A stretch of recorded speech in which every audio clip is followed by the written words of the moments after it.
Flow Unleashed. Do you struggle with procrastination or self-discipline? And how in control are you of the distractions that you face every day? Welcome to Flow Unleashed. I'm Cameron Norsworthy, and this is your podcast for human performance.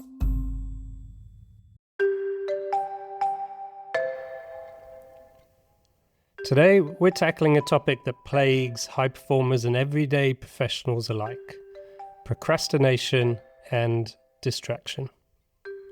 How to stay disciplined and focused in a distracting world is a skill we endlessly seem to work on. It affects our goal attainment and whether we feel we are living a successful life or not. In a world of constant stimulation, notifications, emails, endless to-do lists, our ability to focus and follow through has never been more under siege. And yet, despite knowing what we should do, many of us find ourselves delaying, avoiding, or succumbing to distraction at the exact moment when action matters most. So what's really going on beneath the surface? Is procrastination just poor time management? Or is it something deeper? Perhaps rooted in our emotions, values, or sense of self. In this episode, we'll explore the psychological and neurological drivers behind procrastination and distraction. We'll unpack a model that is thousands of years old, and whether you're a coach helping clients move from intention to action, or a psychologist supporting behavioral change, or simply someone looking to reclaim their attention and focus more. This episode will offer insights and tools you can apply to improve your self-discipline. Our guest today is Giovanni Dienstmann. As a meditation teacher, Giovanni founded liveanddare.com, which for many years was among the top 5 most visited meditation blogs on the planet, with thousands of raving fans. He wrote Practical Meditation, a book that was often referred to as the Meditation Bible, and was translated into 7 different languages. And during this time, he created multiple meditation and wellbeing programs, wrote a best-selling book across several categories, and is a mainstay on the most popular meditation apps. As a self-mastery coach, he helps people to develop self-discipline, confidence, and focus through the power of the higher mind method. So stay tuned as we dive into how to overcome procrastination and how we can naturally breed a sense of self-discipline into our actions. Flow Unleashed. Welcome to the show, Giovanni. It's a pleasure to be here, Cameron. Thanks for coming. I hear you've had quite a disturbed night with the little ones, trying to keep you in sleep deprivation mode. Yeah, that's right. He got sick, and when you have a little one sick, all the plans go off the window. But I managed to be here on time, so I'm excited. Yeah, I'm impressed. And I guess that covers a bit of our topic today in terms of how can we stay self-disciplined. And in your work, you talk about mindful self-discipline. What does that mean, and why is it important? Yeah. So to achieve any goal in any area of your life, you will need self-discipline, be it in career, finances, health, relationships, spirituality. If you want to make a change in yourself or in your life, you will need to take consistent action, strategic action. And in many times it is difficult action. It's action that you not always want to take or feel like taking. So if you ask any top performer in any field, they will say the self-discipline is one of the key ingredients. They may call it by different names, diligence, willpower, perseverance, etc., but it all goes in the umbrella of self-discipline. Now, the problem is that the way self-discipline is being taught in most books and videos out there, it's a very military style self-discipline. It's about beating yourself up. It's that drill sergeant type of self-discipline. And that works for some people, but not for everybody. And it does take a lot of energy. It's funny you say that. When you talk about discipline, the first image I have in my head is like this harsh teacher at the front, you know, he's got that ruler out. And it's amazing how for a lot of us, we conjure up a very hard experience when we think about discipline or self-discipline. Right. And nowadays, then everyone thinks of David Goggins and Jocko Willink, you know, kind of doing those extreme physical feats and shouting and yelling and cursing. And that's what I call the military self-discipline. As opposed to that, I have coined this term mindful self-discipline, which is awareness-based. What does that mean? It means that you develop a strong awareness around what are my aspirations, what are my goals, what are my core values, what matters most to me. And you use that awareness to then take action aligned with your higher self. So I define self-discipline as the ability to live life aligned with your highest values. It's not self-punishment, it is self-respect. Because when you take action on your goals consistently, when you maintain good habits, when you let go of bad habits, when you keep your promises to yourself, you like yourself more. You feel more confident, you feel more empowered. You talked about a softer approach to that self-discipline. I imagine a lot of people are feeling that to change that behavior and get that initial compliance, they need that harshness, they need that kick up the arse to actually change. How does, not that I'm saying that's necessary, but how does that mindful self-discipline fit in with that need for a bolt of energy? Yes. So there are two key ingredients in self-discipline in general: awareness and willpower. In the military self-discipline, it's all about willpower. It's all about mental toughness. In mindful self-discipline, it's awareness first, then willpower. And the order matters because our brain in any given moment will choose the option that delivers the most amount of good according to how you subjectively perceive good, right? So why do we go for comfort food? We go for the chocolate, the donut, instead of the apple. Because in that moment, of these two options in our brain, the chocolate delivers a higher, the perception of the reward of the chocolate is much higher than the perception of the reward of the apple. But what if in that moment you pause and you take a deep breath and you remember that it's not about the 2 minutes pleasure you're going to have with the chocolate. It's about you having the body you want, the health you want, the energy you want. And it's about if you achieve these things, you'll be able to, be more present for your goals. You'll be able to be more present with your family. You'll be able to live better. You will feel better. You will achieve more. Now, if you go through a process like this, 30 seconds or 1 minute in the moment, then suddenly choosing the apple feels much more attractive to the brain. And then the amount of willpower that you need to choose the apple over the chocolate is very small. I imagine lots of people can relate to that example, and I can certainly relate to it, especially when it comes to the end of the night and part of my brain says I want a bit of a sugar kick, right? I want a square of chocolate or something. And then the other part of my brain goes, no, I don't. I need a bit of water or a cup of tea and go to bed. But there's almost that urge to not be self-disciplined is often so powerful, either through, because of experiential avoidance or avoiding another emotion that's rising. And a lot of these things that break our self-discipline give us that dopamine kick or that pleasure or the high or the escapism that we're seeking. How do you help people through that specific scenario where that inner monkey or inner chimp kind of going, give me that short-term fix? How do you help people embody that awareness you talk about in that moment? Yes.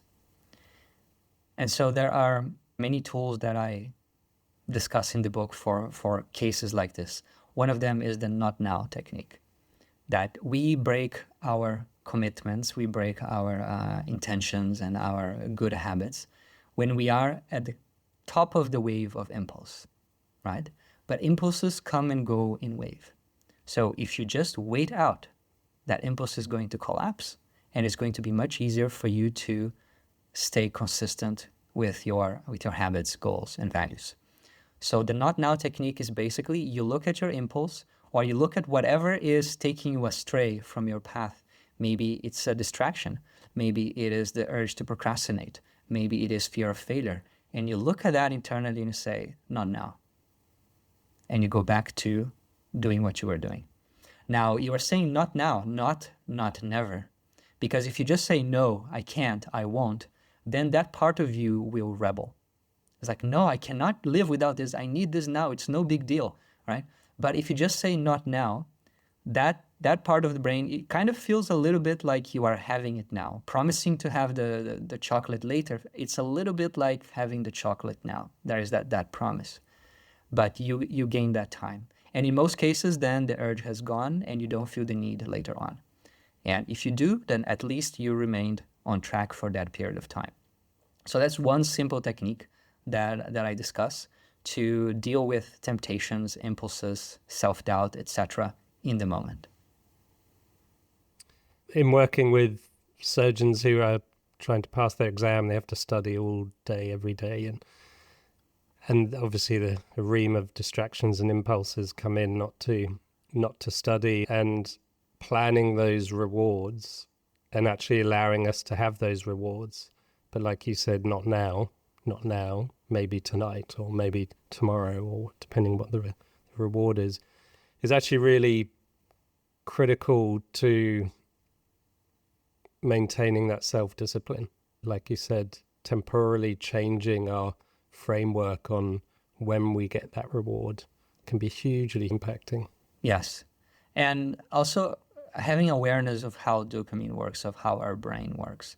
That when there's a promise of a reward, we experience a spike in dopamine. And that gives us focus and energy to go and pursue that reward.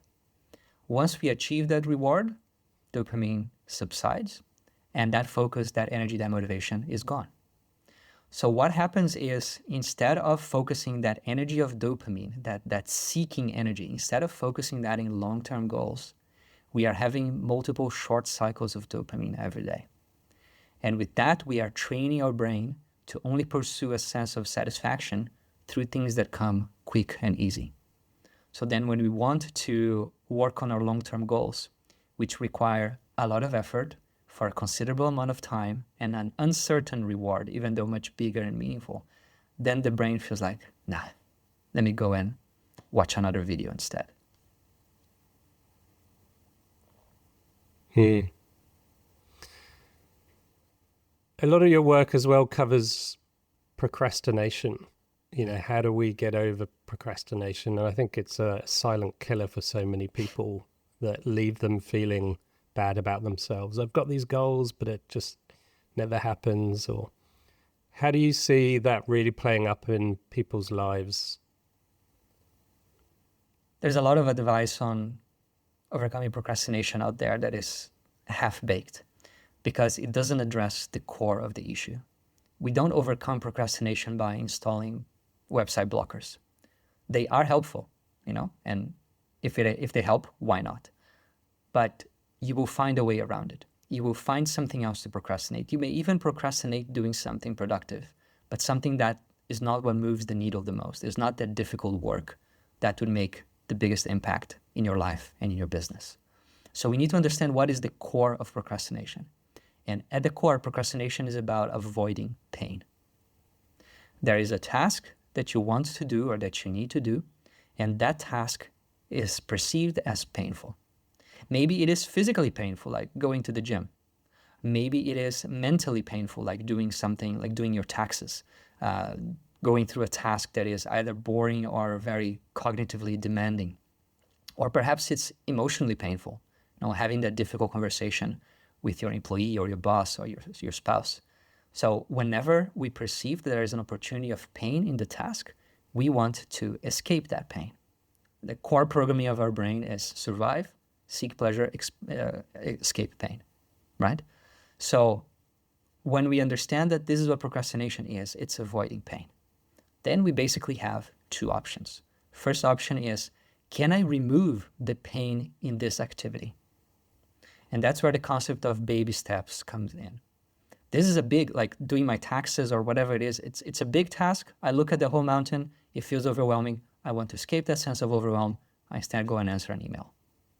Now, can I break that task to the simplest baby step that I need to do next? That I look at it and say like, this is easy. I can do this, no problem. When you do that, then you are removing the pain of the task because you are breaking it down and going step by step. The other way you can overcome procrastination is by increasing the pain of not taking action. As I said, our brain will always choose of two options, the ones that deliver the greatest amount of good. So if taking action is painful, but not taking action is even more painful, then you will take action.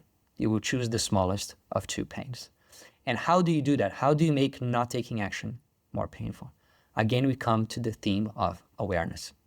By remembering your aspirations, by knowing how much reward, how much good and fulfillment you will experience once you fulfill your aspirations, and how much pain in terms of regret, in terms of wasted potential, etc., you will feel if you don't fulfill that aspiration, if you don't become fit, if you don't grow your career, if you don't start your business. How painful would that be if 5 years down the track you haven't made progress?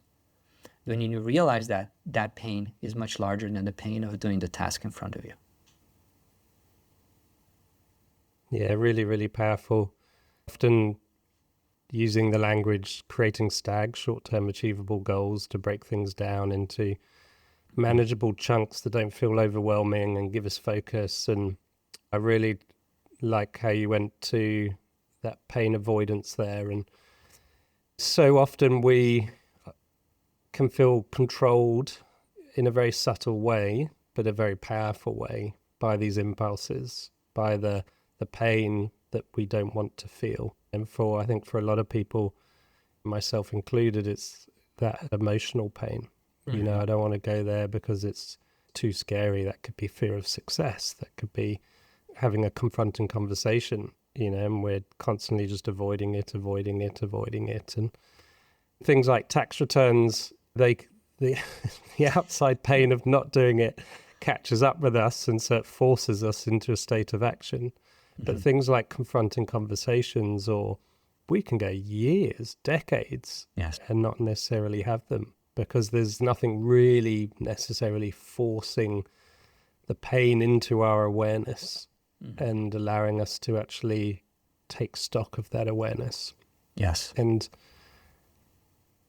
I know your history is one of countless hours of meditation and mindfulness. Do you feel that's where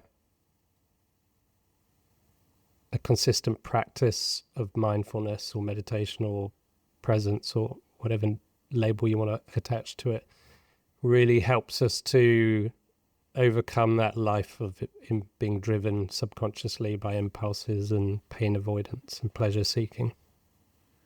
It's a powerful tool. It's definitely a powerful tool that helps us do that. Because if you think of your consciousness as a screen, and if there is anxiety, and anxiety fills the whole screen, then there's no space for you to do anything else, right? It's like you will bow down to anxiety and do what it wants you to do to make things better. The same thing if fear or self-doubt or self-loathing fills the whole screen of consciousness, there is no space. In a way, we are not free. We are just being a puppet of those feelings, of those thoughts. But through the practice of self-awareness, through the training of what I call the higher mind, through meditation, your consciousness becomes much broader. And you gain the natural ability to see yourself as different from your thoughts and emotions.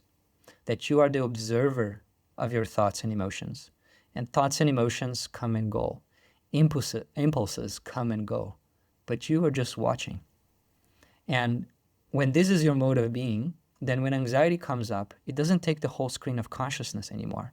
It takes a corner. And that means that you have space. There's a pause. That maybe your anxiety is asking you to go left. And maybe your impulses and your thoughts in that moment is asking you to go left. And maybe your whole environment and people around you are pushing you to go left. But you have space to realize that, you know what? My values, my goals and aspirations are pointing right. So I will go right. That's that space, that awareness, that freedom is what a consistent meditation practice can give you.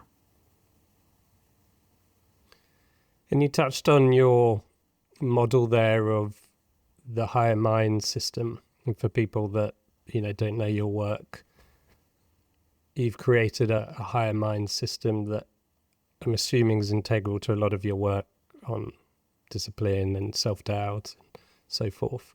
Can you walk us through that model and system? Sure. So this model is something that I created after writing my books in a way to kind of like create an umbrella, an underlying theme that is behind what I write and do in all of the books. And this is a metaphor, the metaphor of the Charioteer, which I borrowed from an ancient scripture in India called the Upanishads. I simplified and adapted that for the 21st century. But the idea is that our being is like a charioteer guiding the horses. So you have the horses, you have the cart or chariot, you have the charioteer, and then you have the passenger. Now, the horses are the lower mind, what I call the lower mind. They are our reactive thinking, our impulses, our emotions. They do what they feel like doing in the moment. They are the ones that ask us to go here because there's an opportunity for an instant gain here, that FOMO, that distraction. Or don't go here because, let's procrastinate this. This is painful. So that's all the horses. Now, the charioteer is the one that should be guiding the horses, should be in control of the horses, taming it, coaching it, guiding them in the right direction. The charioteer has a map. The charioteer has a destination it wants to get to. He cannot go there without the horses, but he needs to tame the horses so that we move forward in the right direction. The reins is how the charioteer controls the horses, and that is self-discipline. Awareness and willpower are the two reins. The cart is our physical body, and the passenger inside is the soul. And so this is a map of what the human life is. And there's a story that is not from the Upanishads. It's just, I don't know the origin of that. But a person meets a man on a horse and asks, "Where are you going?" And he says, "I don't know. Ask the horse." And that is the life of most people. If we are not seeking personal growth, if we are not trying to get ourselves in order, if we're not practicing self-mastery, then our horses will decide where we're going and where we get to. And self-discipline is us embodying the charioteer. The charioteer, or a higher mind, if I would talk about it in neuroscience terms, I would say is the prefrontal cortex. It's the part of our brain that is related to self-awareness and willpower, self-regulation, long-term thinking, goals, etc. When we are acting impulsively, the horses are taking over, the charioteer is not holding the reins, and it's just the lower mind doing its thing. When in that example that I shared earlier in our conversation, if we pause and we become aware of, oh, wait a moment, I'm going left, I'm supposed to be going right because I have this destination that is so much more valuable. Then the prefrontal cortex is coming into play. The higher mind has been activated, and the higher mind can control the horses. Now, the difference with military self-discipline, to touch again on that part of the conversation, is that it's all about whipping the horses. Like, you don't care about them, you just whip, we're gonna go here, and then shut up and let's move forward. But mindful self-discipline recognizes that no, you need to treat your horses well. You need to treat your lower mind well. It's part of you. You want to feed them, you want to give them rest, you want to give them space to play. But when it's time to move forward, you want to keep them on track. And so that is the overall metaphor that I use to explain everything in my work.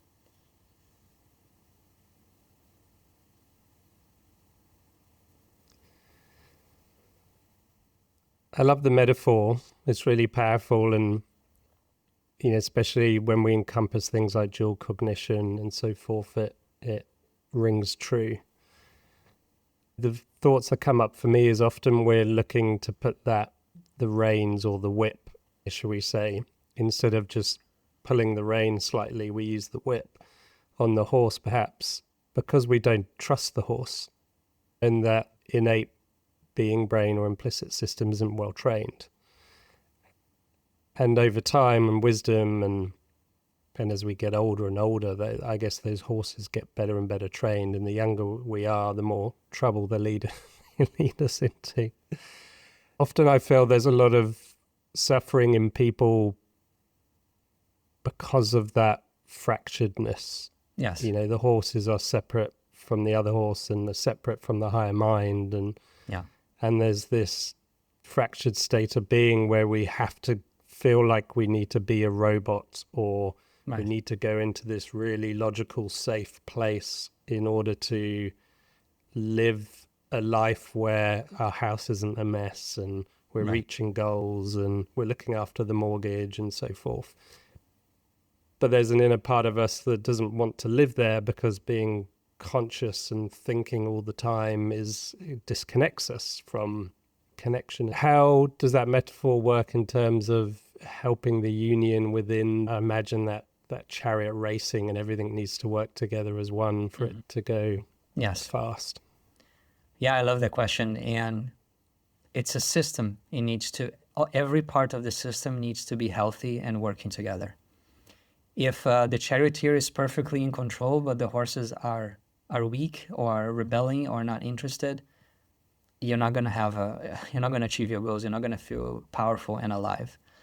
If the horses are extremely powerful and doing whatever they want, you will not arrive at your destination, and they may even break the chariot. So we need them both. We actually want really strong horses. You want powerful emotions. That's where motivation comes from. But they need to be guided, contained, tamed by the charioteer. Not in a way that leads us to become hyper-cerebral. That's not the purpose. We already have too much of that in the 21st century.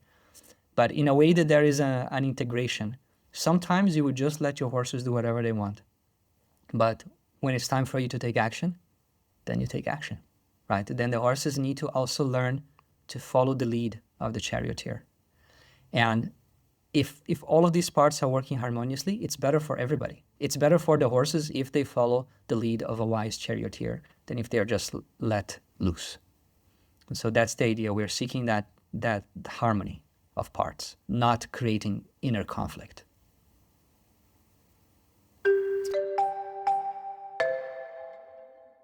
Do you want to help others unleash their performance? Do you want an internationally recognized accreditation to stand out amongst the crowd? Or do you want the playbook I use every day when helping professionals to be their best and find their flow when it matters most? If this sounds interesting, join others who are training to become a high-performance coach.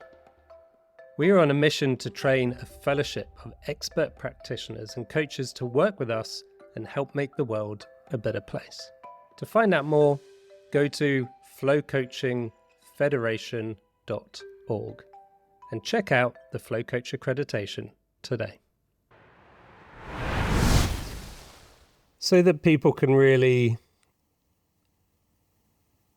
absorb this model, can you just briefly relate it to a practical situation such as staying focused in the multitude of distractions we face every day? Okay. So let's say that you're working a 9-to-5 job and you want to start your own business, and you need to make time for that in the midst of family obligations, of taking care of your body and working 40 hours a week. So you decide that you're going to wake up an hour earlier, and the first hour of your day in your morning routine, you will work on your new business idea or your new career. Then what happens is you wake up and you open your phone and you see all those notifications and you tell yourself that I'm just going to quickly look what's going on in social media until I wake up, or the news or the email, whatever it is, and then I'll start. But then half an hour passes and you feel like, today it's kind of gone, I will start again tomorrow. But tomorrow is the same story, or something else happens.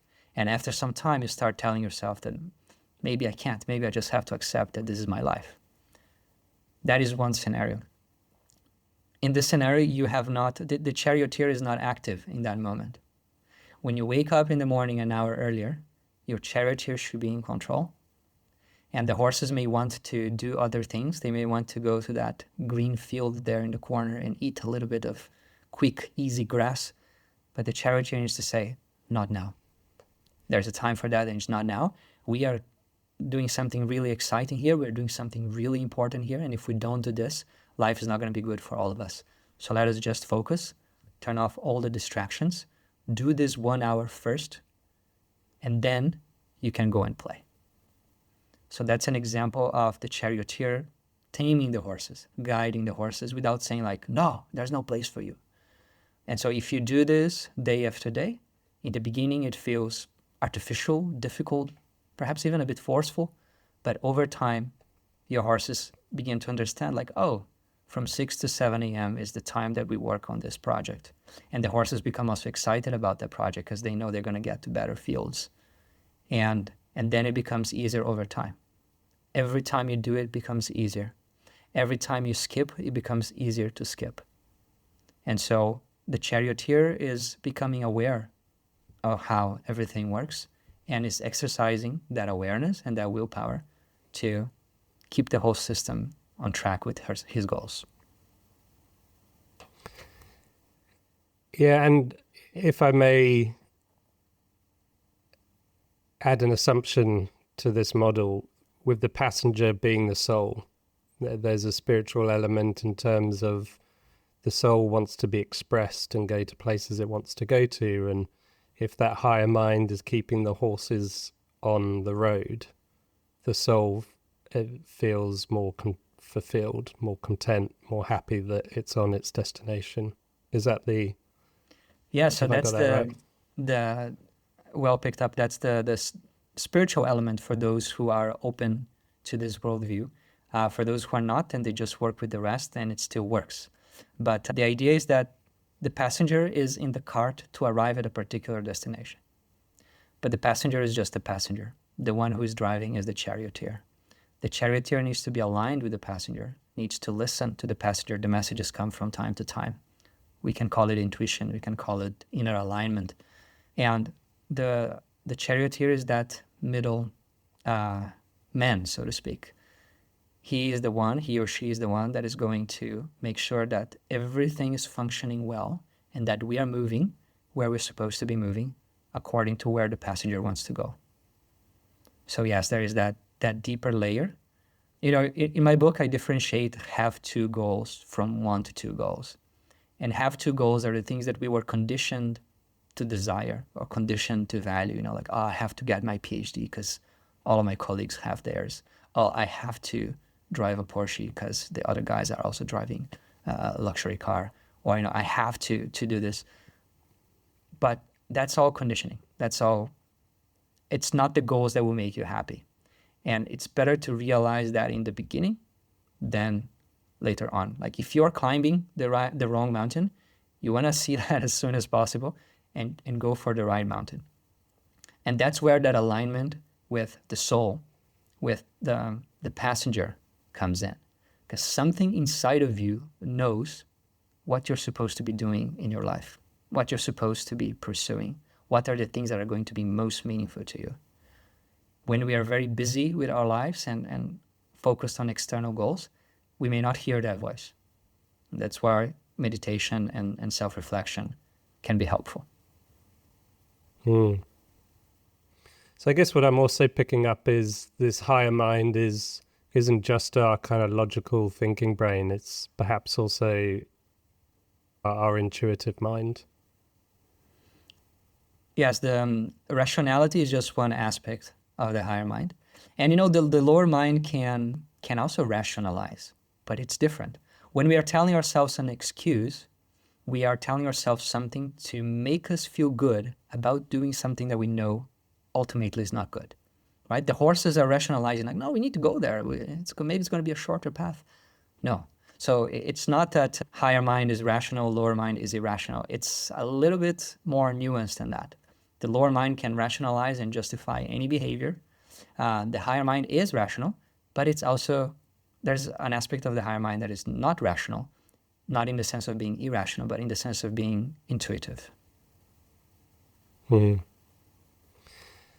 I like this analogy, and it'd be good to touch on the body as in the physical chariot as well. I think whether you're someone where your horses are pulling you to eat more, or you're an athlete and your horses are saying, I have to train more, an extra couple of hours. And meanwhile, the screws on the wheels are slightly coming off, and an injury pops up, and that body or that chariot, which is obviously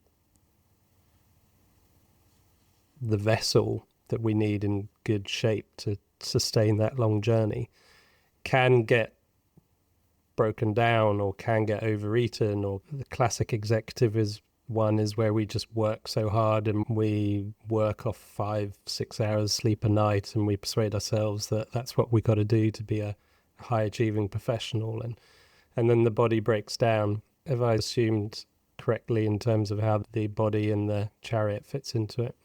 Yes. So when the charioteer is just doing that and keeping the horses always in the same direction, but not paying attention to the health of the chariot and the health of the horses, the charioteer is not being very wise. And so in my system, we need to train ourselves holistically. We need to train the horses, but we also need to train the higher mind. The higher mind needs to become wiser, not only stronger in the sense of managing the horses, but also wiser. So how would we map this model across to, I'm feeling a lack of confidence. There's self-doubt that comes into my mind. I've got to do something. It's, I don't know, a match or a keynote or my profession or how I talk amongst my friends and we meet up, and I just don't feel that confident, and that inner critic's getting a bit more space in that canvas you talked about earlier. How do we use that model to move towards a more confident, empowered version of ourselves? Yeah, we need to work both on the lower mind and the higher mind in this case. When there's an obstacle that you need to jump over and the horse is like, I think we can't, right? Then that energy of doing, that motivation, that drive, that willpower is not present. The horses are kind of holding back. And the charioteer may also have an identity of being someone who gets things wrong, who screws things up, who can't do difficult things, right? So you also need to work on the identity level. So the horses, techniques of embodiment, techniques of generating powerful emotions, exposure therapy, when you gradually but systematically start doing the things you are afraid of or anxious about, all of that will make your horses more powerful, feeling that they can overcome these hurdles.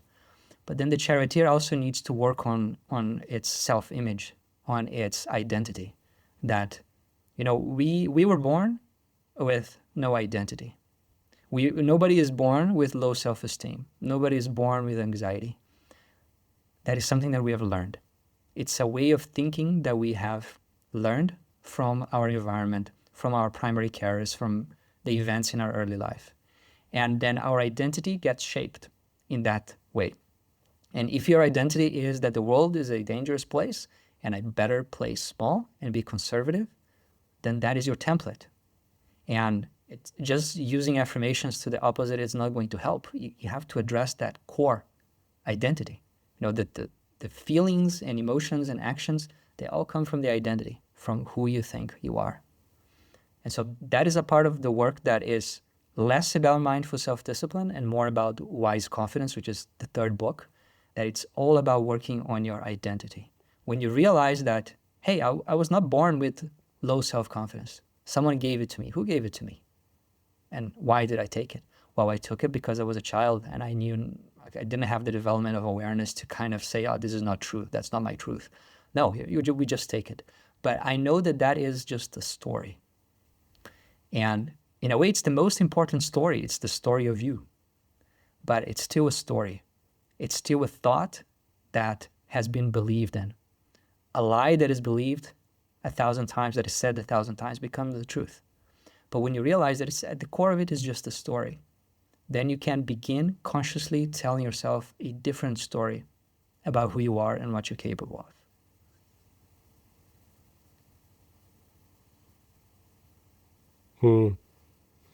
Handing over the chariot to our higher mind is often easier once we've gone off the road or an issue has appeared in our life, causing us to kind of go, hang on, how have I contributed to this? Okay, it's my pattern here, it's my script, it's my narrative about myself that's causing this reality that I'm experiencing.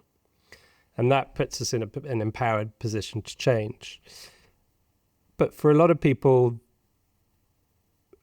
their lives might be great. But yet this path of self-mastery is still really, really important to grow our awareness and have that consistent growth and learning and growing. How can we continue that path of consistent growth without needing to hit roadblocks in order to facilitate the change? Yeah. It depends on the nature of the change that we want to make. So several of my coaching clients, they had struggled with alcoholism in the past. They were alcoholics and they joined the AA.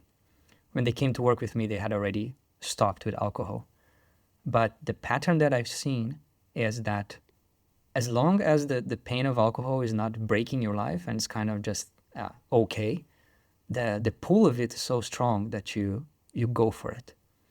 But the moment that you hit the rock bottom, then you have all the energy, the motivation, the attention to make a change that is extremely difficult.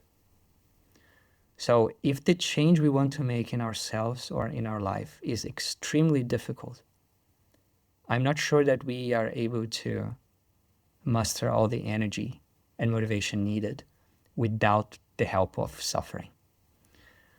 But for all the other cases, what helps is to help the person become aware of what's possible for them. They may be at this level and life is good. And yeah, if everything goes bad, then I need to become someone else. But for now, life is good. But think about what's possible for you. Like, what did you dream of becoming when you were a kid? What does your version of a superhero? Who is that person? What are they doing? What do you think you would be doing? And what life would you be living if you were living your highest potential? Is this it now? Is this the life, or are you coasting? And for some people, if they are growth-oriented or if they have already reached a point of kind of boredom with the status quo, then they will be willing to look into that. And if they look into it long enough or with support, a fire may start inside of them. It's such an important point that I think, a question pops up for me, which is, why do you think people are they're not necessarily content to coast, but they're, I'm not as bad as that. What I've got is actually okay. As opposed to what you're saying, wow, what were my dreams as a kid? What could be possible? What would an optimal version of me look like, feel like? What would I be doing? For what reason do so many people give that a fleeting look as opposed to embracing that? Because we are numbed by instant gratification. More than ever in the history of mankind, we can have one spike of dopamine after another with almost zero effort. And then that creates a state of numbness. We become numb to something that would require tremendous effort and sacrifice, but that would take our being and our life to another level. We are kind of indifferent to that. Every time we satisfied our inner fire with a little bit of this and a little bit of that, we are preventing our inner fire from growing to its utmost. If you read the biographies of great people in any field, or you watch those inspirational movies, you see that what's happening is that there is a fire inside that person that nothing else will quench. Now, what if that person lived in 2025 and they could easily forget that fire by looking at videos on TikTok for hours a day? Would they achieve as much? I don't think so.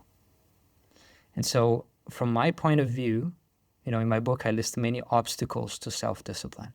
But from my point of view, distraction is the biggest obstacle. It's the biggest threat. Not because of the time it wastes. It's not because 2 hours a day we're doing something that is not our goals. Yes, that's also meaningful. But the biggest threat of distraction is that it is numbing us. It's making us unable, unwilling, unmotivated to pursue bigger things.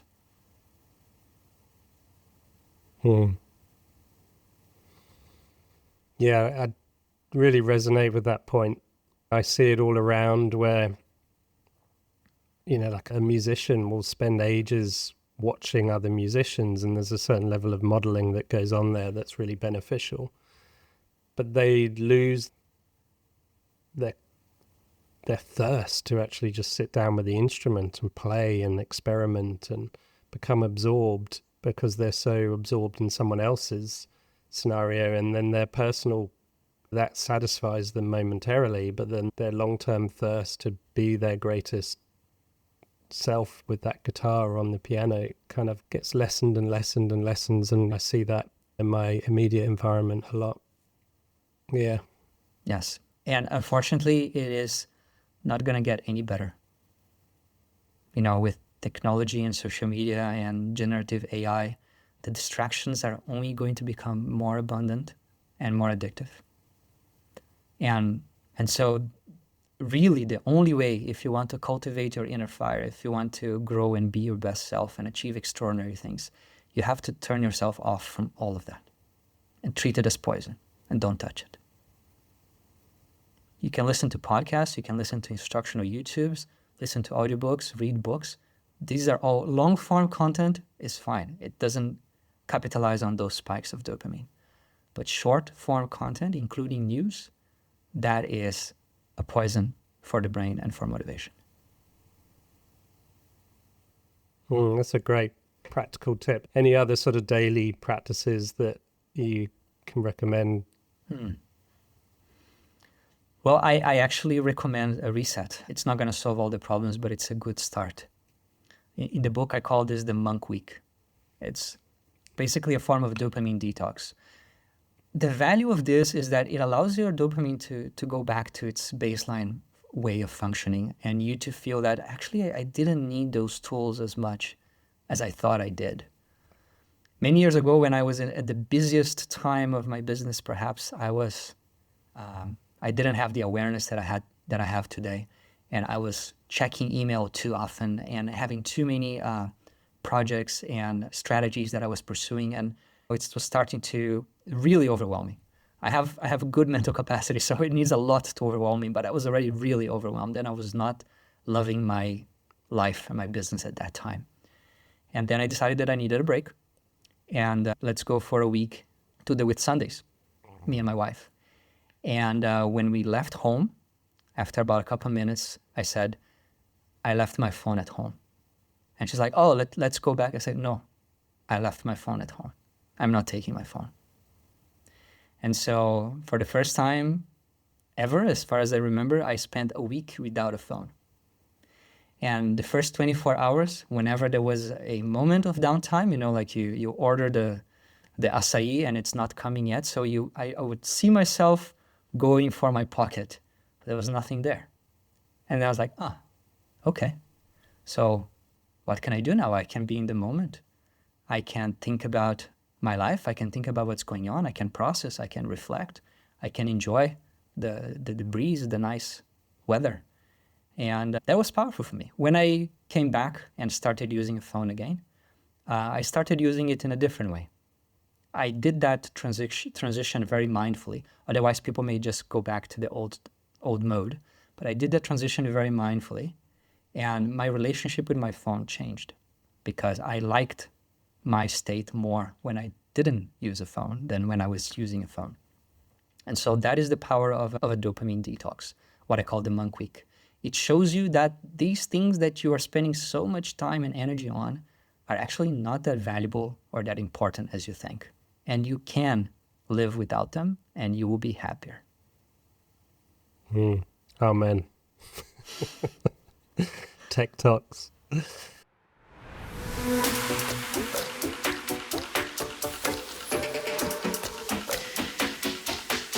Well, thank you so much for your time, Giovanni. We're coming towards the end, and we always have a few questions. One is a question for myself, but beforehand, a book or film that you feel has had a huge impact on your life. In terms of book, I really liked Essentialism. It's a book about focus. Sorry about that. I really liked Essentialism and The One Thing. These are two powerful books about focus, about doing less but achieving more. I would recommend this book to anybody. I'd say it's among my top 10 personal development reads. Nice. And what's one of the lessons you took out of that book? Well, self-discipline is something that came natural for me, but focus, not necessarily. Focus is something that I've struggled with throughout the years. Not in the sense of let me sit now and focus. No, I can always do that because of the meditation practice. I can focus my mind on one topic, on the study or work. But focus in the sense of pursuing fewer things, of having the courage to just choose one strategy, one project, one goal, and to say no to everything else, or at least not now to everything else. There are seasons of life, and in a new season of life, another thing that I'm leaving aside might be my main thing. But that is a skill and a way of thinking that did not come natural for me. So those two books have helped me powerfully understand the need for saying no to most things and focus not only on the important things, but the most important things. You have to say no to the many good things so that you can say yes to the great things. And that for me was very impactful in the way I think about work and about my life in general.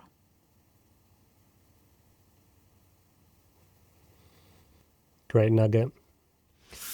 Time to flip the mic. What would you say is the biggest obstacle for you to get to the next level?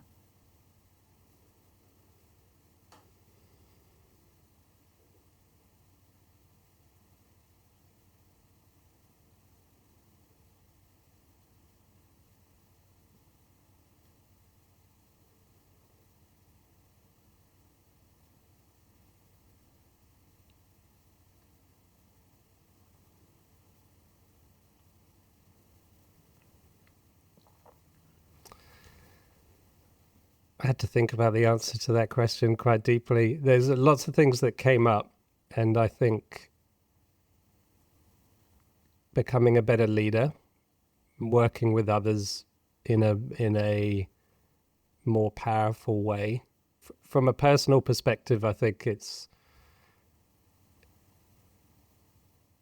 overcoming those day-to-day distractions. Like I listen to loads of podcasts and loads of audiobooks, and probably too much, right? If there's a space, I'm sort of guilty of filling it. And I think actually having that sort of daily tech talks, where I've got spaces in the day where I'm not responding to emails and not filling my brain with more amazing information. I think that's actually quite important, which will allow me to give more reins to the higher mind and stay on that path more, to use your analogy. And I think in general, my self-leadership I work a lot on that, but not always. In the past, I've owned a company and had lots of staff and so forth and been working with other people. And nowadays, I'm more isolated in that sense. So I think engaging more with other people and working on my leadership skills, I think that's a barrier for me professionally, or not a barrier, but a growth area for me professionally that I'm keen to work on. Very nice. Yeah. Thank you for that glimpse of awareness. Thank you very much for your time today, Giovanni. Lots to chew on in that conversation. and all coming back to prioritizing our awareness in order to stay on that path of self-mastery. Thank you, Cameron. I really enjoyed the conversation and the deep and intelligent questions that you brought on the table. Flow Unleashed. This chat with Giovanni was not only enjoyable, but hugely revealing. So many of us struggle with procrastination and self-discipline, and unpacking the root cause and examining our experiential pain or avoidance can really help to commit to the helpful habits we may know we want to embody, but don't always do. I found the higher mind model to be amazingly useful. It integrates our two brains, the thinking brain and the being brain, or explicit and implicit cognition. It integrates our spiritual self and the importance of our physiology into one metaphor. It helps us to understand how all these aspects are interconnected. It helps us to see how to continuously check in with our intuition to ensure we are continuously on our chosen path. And it helps us to see how trusting our higher mind can lead to greater cohesion, alignment between our often fractured parts of self. The chat also unpacked insights into why we don't always aim to be our greatest self, why we settle for being okay or good, or some of us even settling for many dissatisfying life experiences. Knowing that striving for and stepping into an optimal version of ourselves is often quelled and drowned out by our search for instant gratification as we become numb towards our greater aims, helps us sidestep this constant quest for instant gratification and stick to our deeper, more fulfilling path. If you want to find out more about Giovanni, please see the show notes.